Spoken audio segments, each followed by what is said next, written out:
हकीमिन खबीरिन, ये हकीमिन क्यों आ गई? नहीं, जेरें क्यों आ गई हैं? दो जेरें क्यों आ गई हैं?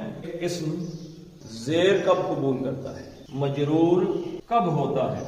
कि सिर्फ दो शक्लें, हरफे जर के बाद अगर इस्म आए तो वो मजरूर हो जाए, मिन, इला, अला, ठीक है। इनके बाद अगर आए तो क्या हो जाएगा? मजरूर। दूसरी सूरत क्या है जी? मुजाफ इलैह हो जाए तो भी मजरूर हो जाए, मुरक्कब इजाफी की सूरत में आए।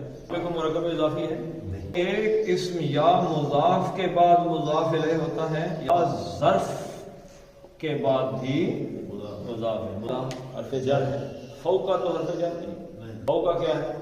ज़र्फ है, ज़र्फ। हकीमिन कमा यहकुमु से फ़ईल, जो हमेशा पुख्ता रहता है, जिसके हर फैसले में हिकमत है। खबीरिन, जानने वाला है।